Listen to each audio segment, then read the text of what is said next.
Assalamualaikum warahmatullahi wabarakatuh. Halo anak-anak, kita berjumpa lagi dalam pembelajaran tema 7, Kepemimpinan, subtema 2, Pemimpin Idolaku, pembelajaran 6. Apa kabar anak-anak? Semoga kalian sehat semua. Oke, sebelum berdoa kita berdoa dulu. Sebelum belajar ya, yuk kita berdoa dulu. Berdoa mulai. Baik, anak-anak, dalam keseharian sudahkah kita bersikap seperti seorang pemimpin? Sikap apa yang sudah kita perlihatkan? Yuk berlatih. Nilai persatuan dan kesatuan harus dimiliki seorang pemimpin. Seorang pemimpin yang memiliki nilai persatuan akan bersikap dan bertindak demi keutuhan para anggota yang dipimpinnya. Apalagi di Indonesia yang terdiri atas beragam suku bangsa, kesenian dan adat istiadat. Peran pemimpin sangat diperlukan untuk menjembatani semua keragaman itu. Dalam sub ini, kamu akan mempelajari salah satu kesenian daerah, yaitu tari daerah yang dilakukan secara berpasangan bersama teman-temanmu. Bermusyawarahlah untuk memilih salah satu tarian daerah yang dilakukan secara berpasangan. Selanjutnya, berlatihlah dengan tekun untuk dipentaskan pada acara kelulusan nanti. Berlatihlah hingga gerakan kalian benar dan kompak. Anak-anak, kamu telah membaca teks pidato. Sampaikan kepada teman dalam kelompokmu, mintalah masukan mereka supaya pidatomu lebih baik. Perbaikilah pidatomu sesuai saran mereka. Setelah kamu merasa pidatomu lebih baik, bersiaplah untuk berpidato di hadapan teman-teman sekelas dan Bapak Ibu guru. Sampaikan pidato dengan penuh percaya diri, pengucapan yang jelas dan informasi yang tepat. Lakukan bergantian dengan teman-temanmu, dengarkan dengan penuh perhatian saat temanmu menyampaikan pidatonya. Oke anak-anak, perhatikan di sini ada evaluasi. Nomor 1, tulislah satu orang pemimpin yang kamu kenal. Nah, misalnya pemimpin yang kamu kenal dalam lingkungan keluarga, misalnya ayah. Sebutkan nilai-nilai kepemimpinan yang dimilikinya. Nah, paling sedikit 3. Contohnya apa nilai kepemimpinan yang dimiliki oleh ayah? Misalnya dia orang yang sangat bertanggung jawab, ya. Nah, sebutkan contoh kegiatannya. Contohnya bertanggung jawabnya apa, dalam hal apa? Misalnya beliau apabila mengatakan sesuatu suka konsisten ya dengan ucapannya. Misalnya kalian harus belajar. Nah, beliau mencontohkan beliau dulu yang melakukannya, beraktivitas ya. Nah, kemudian manfaatnya bagi orang di sekitarnya apa?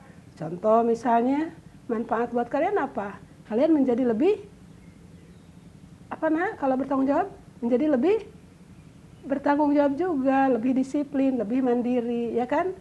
Oke, nah dan banyak lagi contoh-contoh kepemimpinan yang dimiliki oleh seorang pemimpin. Nah, tergantung kalian siapa yang kalian akan tuliskan pemimpin yang kamu kenal.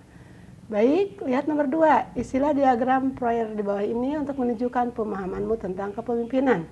Di sini ada kepemimpinan yang baik. Nah, bagaimana ciri-ciri kepemimpinan yang baik?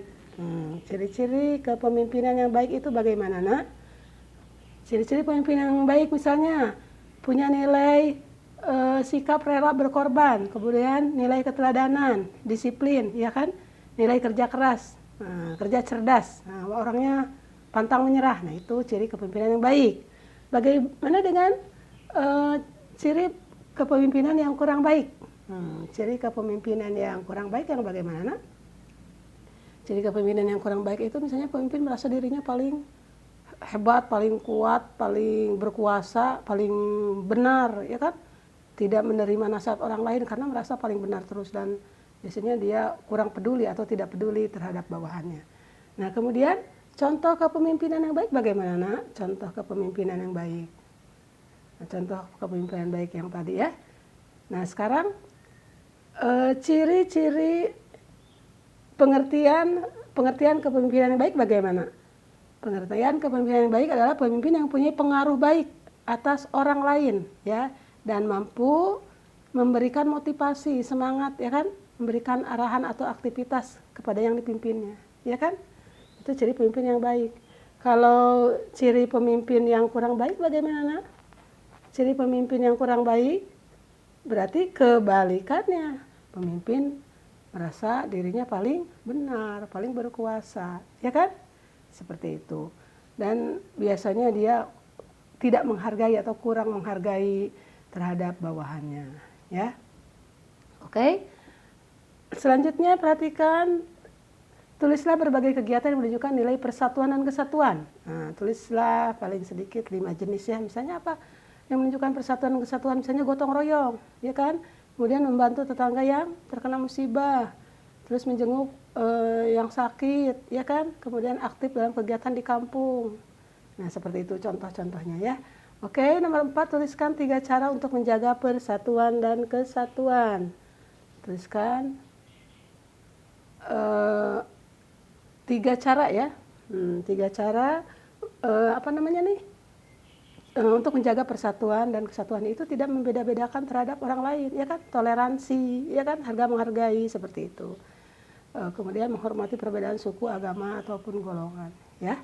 Oke, nomor 5, perhatikan apa keunikan dari tari Zapin dari Aceh. Apa keunikannya, Nak?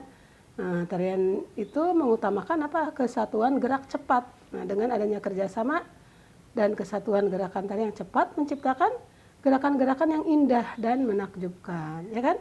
Tarian ini juga berisi dakwah Islam. Nah, berasal dari Arab ya, daerah Arab, dan mendapatkan sentuhan budaya lokal Indonesia sehingga makin memperindah gerakan, ya kan?